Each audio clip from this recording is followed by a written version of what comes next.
really excited to talk about spiritual, religious, and existential concerns, and just about chaplaincy and the role of the chaplain and how it relates to end of life, and how we provide care at end of life. And so our objectives today are to identify how spirituality relates to serious illness care. We want to distinguish between religion, spirituality, and existential aspects of care. And then we want to define the role of the spiritual care clinician in palliative care and hospice in rural settings. And I wanted to make sure that you know that we have an actual clinical practice guidelines for quality palliative care that expanded to improve access to people of all people with serious illness regarding of their setting, diagnosis, prognosis, or age for all clinicians. And clinicians include specialists, primary care, anyone that takes care of patients that are seriously ill. And so there's a whole big section on here specifically dedicated to spirituality.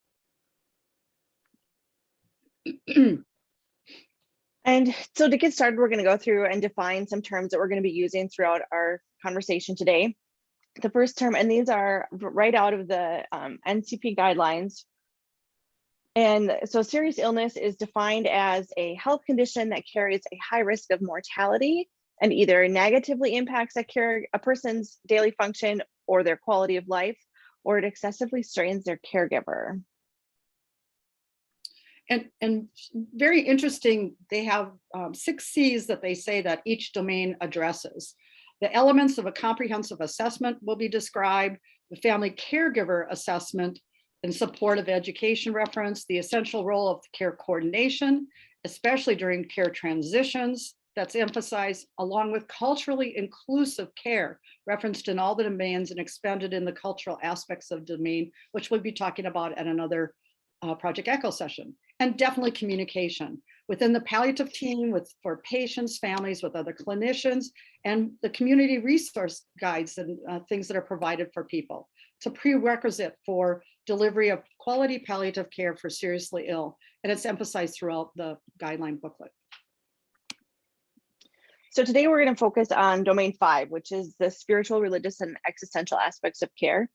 And these are all described in the guidelines, including the importance of screening for any unmet needs.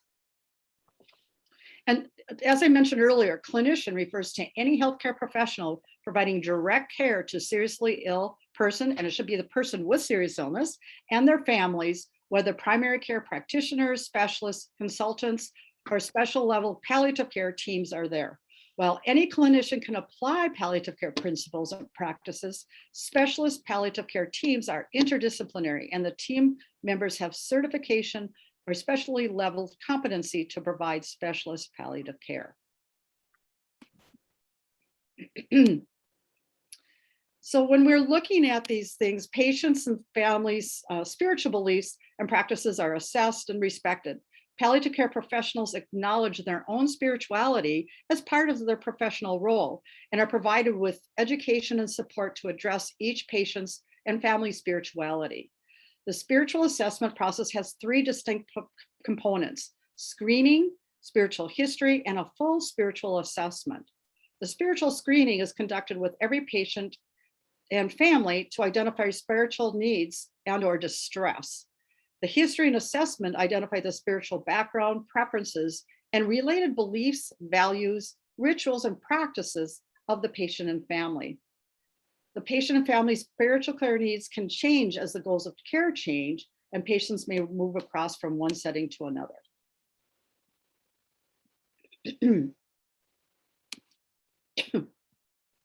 Voice is not very good here. The process and tools needed to conduct a spiritual screening and assessment for spiritual distress and needs can be learned by all clinicians. We all have that responsibility. In addition, we as clinicians can learn to identify and utilize resources available on the team with the patient and family or in the community or care setting to ensure that the needs are promptly addressed.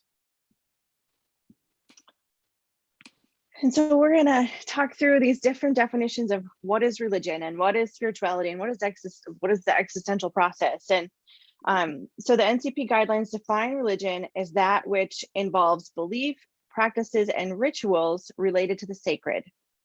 And now religion may also involve beliefs about spirits, whether they're good or bad or both. Religion may be organized and practiced within a community, or it may be practiced alone and in private. In either case, religion originates in an established tradition that arises out of a community with common beliefs and practices. There are numbers of, so we have Baha'i, we have Buddhism, Christianity, which of course has several different ways of interpreting that. We have Islam, Judaism, Neo-paganism, Scientology, Zoroastrianism, and then the Native American expression of religion.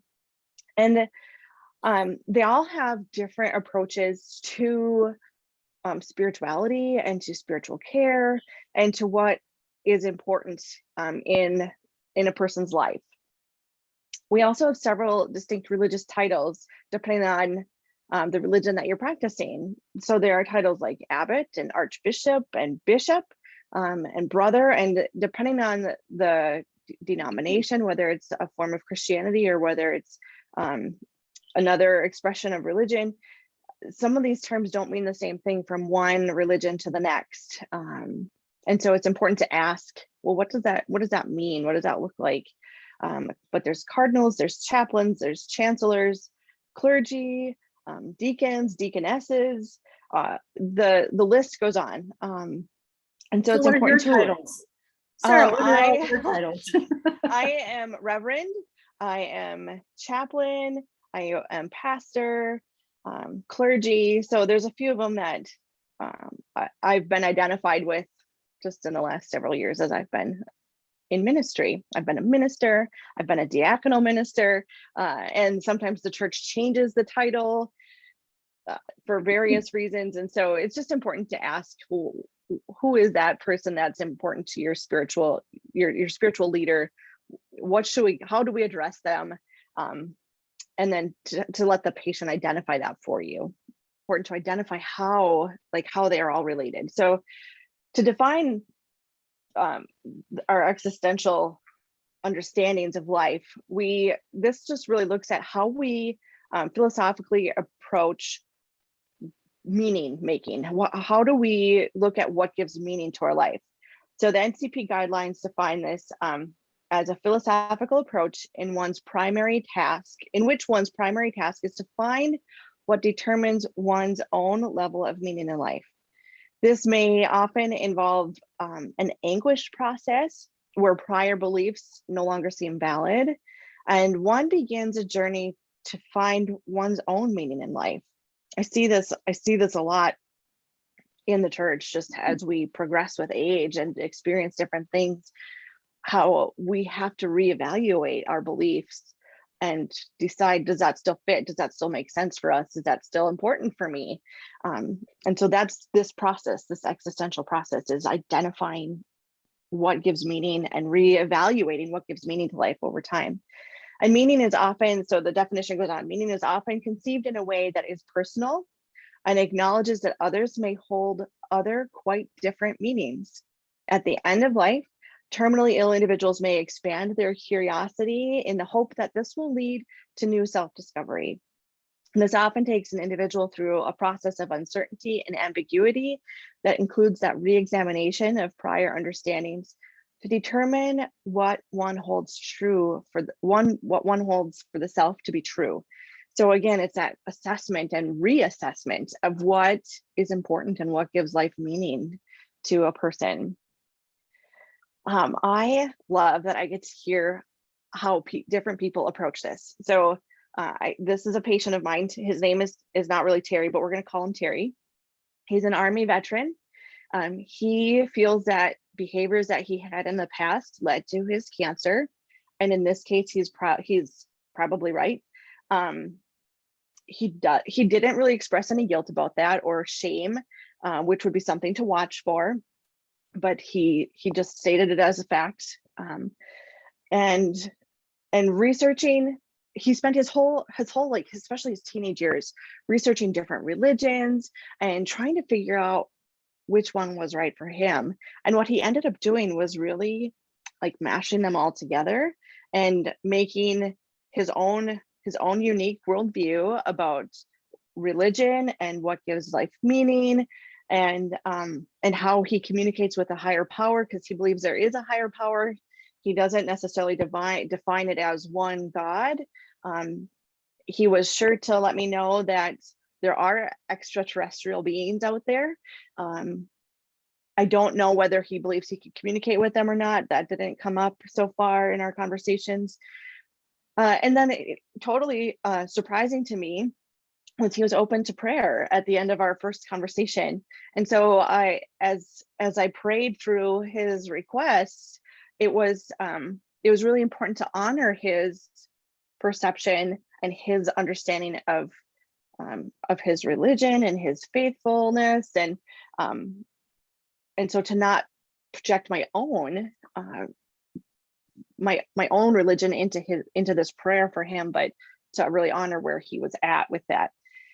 The interesting piece becomes that his daughter, who is his primary caregiver, is a very strong Christian, and that Terry is not able to express a belief in Jesus as his Lord and Savior, which of course is important for a Christian, is a source of concern for his daughter. And so it's helping her to have space. And the beautiful thing is she's not forcing her faith on her dad, but it is a source of concern for her. And so just helping her to be okay with that is an important piece to what I've been doing within their family, and letting her experience the big grace of a higher power, and the big grace of God as she understands him, so that she can continue to support her dad's spiritual needs. And so then we can define spirituality, and we've sort of done that a little bit already with some of Terry's story there. But spirituality is the aspect of humanity that refers to the way individuals seek and express meaning and purpose, and the way that they experience their connectedness to the moment, to self and to others, to nature, and or the significant, or how they identify the significant or sacred. And so it's how are we connecting with the world? Is there a higher power? Is there a greater being? How do we identify that our lives have significance beyond the mundane of daily life, and beyond even our illness that we may be struggling with in that moment? So another definition for spirituality, this comes again from the National Consensus Project, the NCP. Spirituality is a fundamental aspect of compassionate, patient, and family-centered palliative care. It is a dynamic and intrinsic aspect of humanity through which individuals seek meaning, purpose, transcendence, and how they experience relationship to self, family, others, community, society, and the significant or sacred. It is expressed through their beliefs, through values, traditions, and practices. It's that recognition that there is something greater than me out there, and that I'm connected to it. It's knowing that our lives have significance and how we define that. And it involves exploring certain themes like love, compassion, altruism, life after death, wisdom, and truth, with the knowledge that some people are considered to be saints or like extra enlightened individuals, and that these folks have achieved or manifested higher levels of development than an ordinary person. And so sometimes when we look to those saints or to those folks who have manifested that extraordinary life, we try and identify what that is that they did to achieve that, and then we try to emulate that. And that would also be a part of a person's spirituality.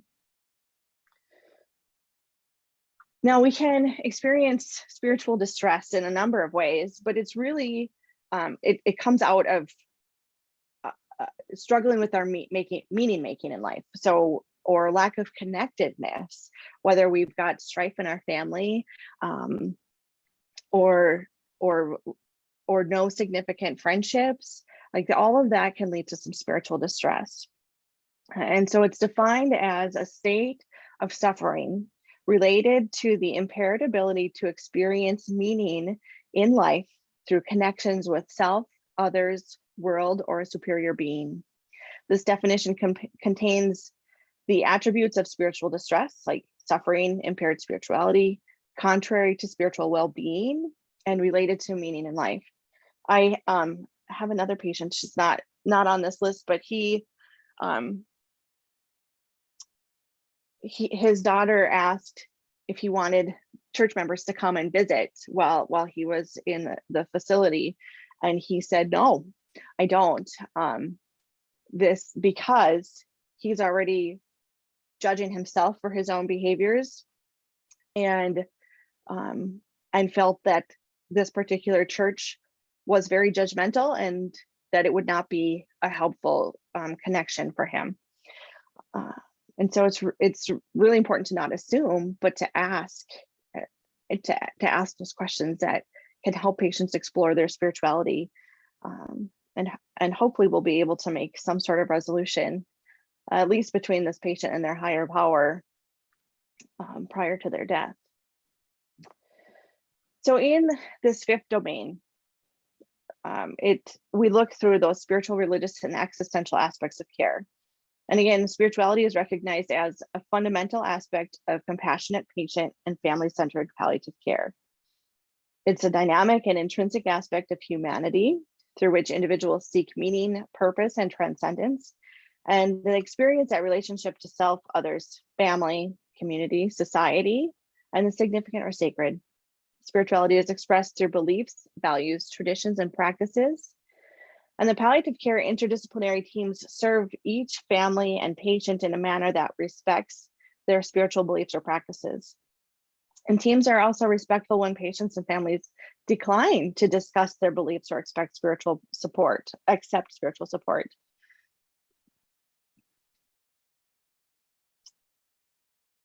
Let's see. So, this is an adjustment or a revision that they made in the most recent production of this NCP, and it said, it is the responsibility of all clinicians serving the seriously ill to assess and respond to spiritual care needs, emphasizing the need for trained spiritual care providers to care for patients and families.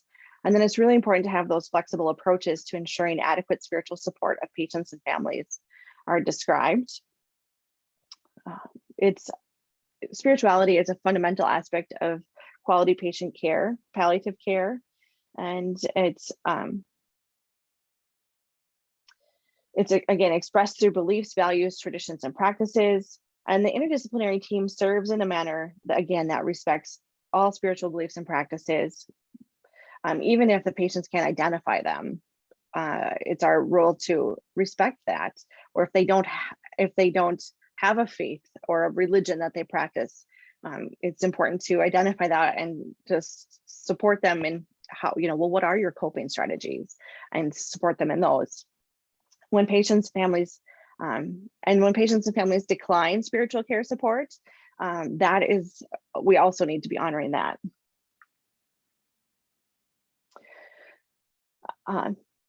There are a number of studies that Nancy and I came across when we were preparing for this that show that patients actually want to talk to their clinicians about their spirituality. Many of them want to utilize their spiritual resources and their spirituality to cope with the health threats to their mortality. It's how they process what they're going through. And inattention to spiritual distress by clinicians has actually been associated with higher end of life costs, including more ICU deaths and less hospice utilization. So by addressing spiritual needs, chaplains can provide a safe forum for patients and families to acknowledge their sources of spiritual distress, as well as identify ways to improve their spiritual health, to finish some business, whether they want to work through some forgiveness issues within their family and have some reconciliation, or to review their lives for meaning. Like, where did I have impact? What was my life even, did my life even bring value to society? They want to have involvement and control in their care plan, in their medical decisions, and in their hospital or home environment. They want to maintain a positive outlook by utilizing their spiritual strengths and personal resources to keep an open mind and to live in the present. There are a number of common sources of spiritual distress. Those would fear. Fear is a big one. Fear and loss or grief. So we have fear of death, the afterlife, separation from loved ones, pain and suffering, and not leaving a legacy. Probably the most common source of fear that I encounter would be not necessarily the fear of death, but the fear of the process of dying.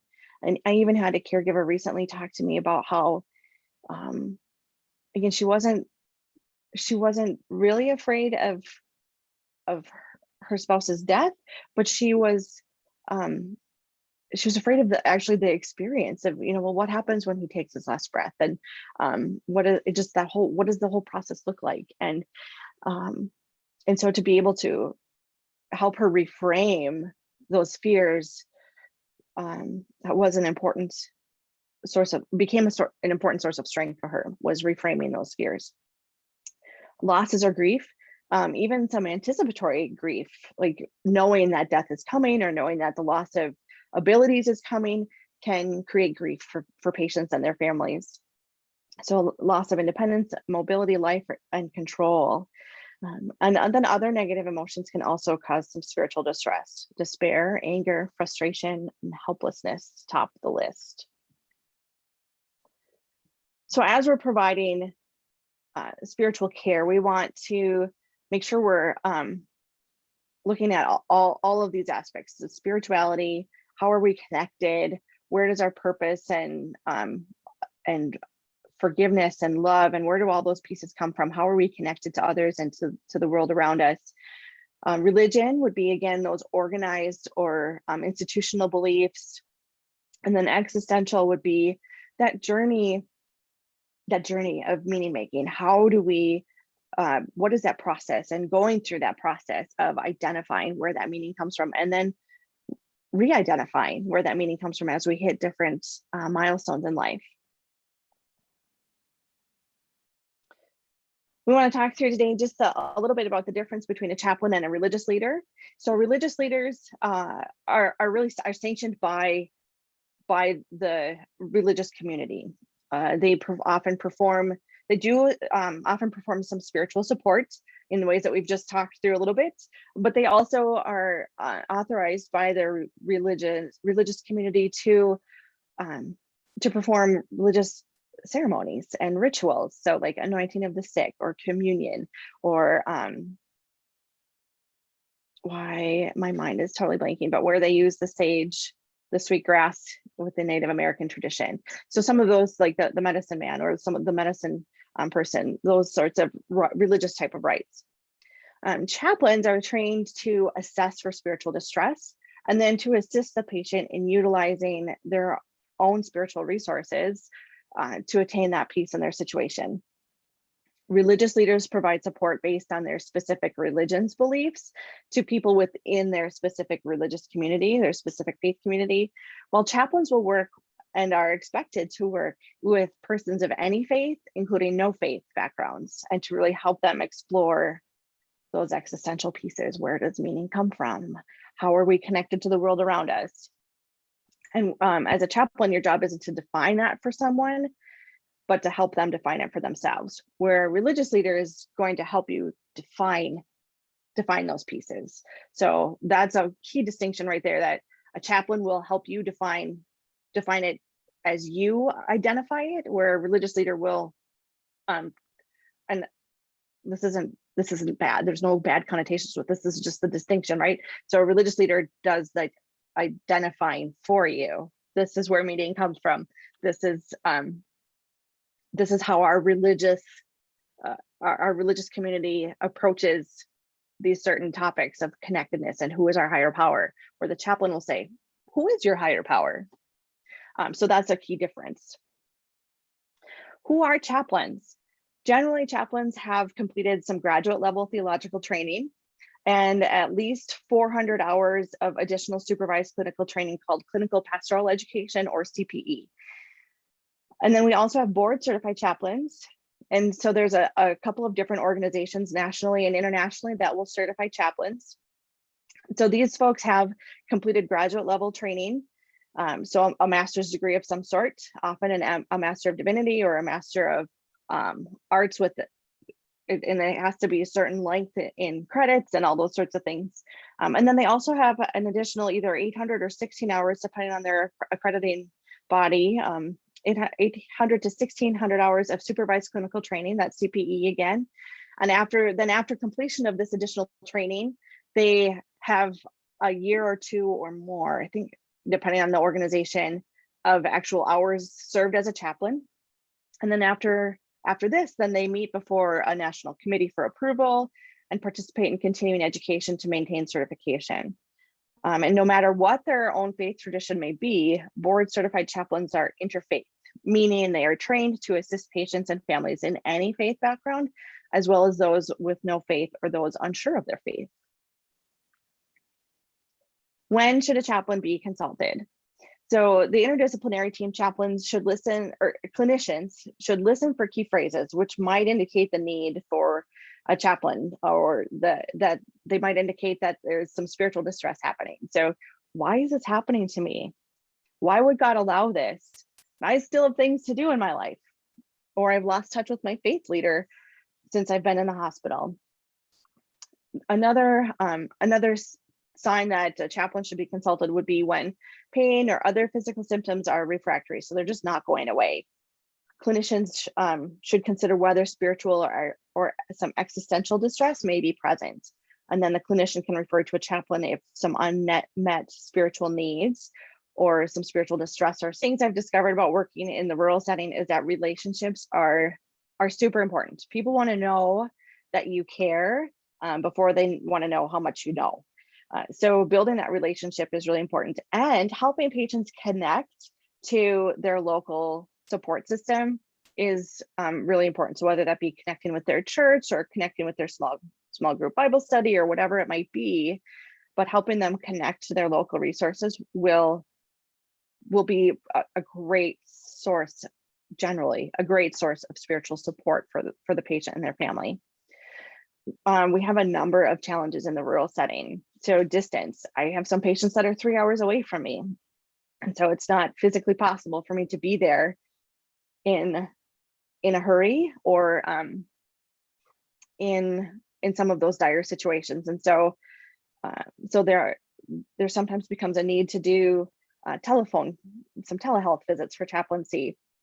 So I just, in fact, on Saturday had a patient who was dying, and the nurse messaged me and said, can you call this patient's wife, and she wants prayer over the phone. So I called her later, and we actually did a bedside commendation service over the phone, which was probably a first for me. Usually those are done in person, but she was very grateful and talked about how helpful that was for the family to have that prayer service over the phone. And then all clinicians can assist the patient or family in utilizing their sources of strength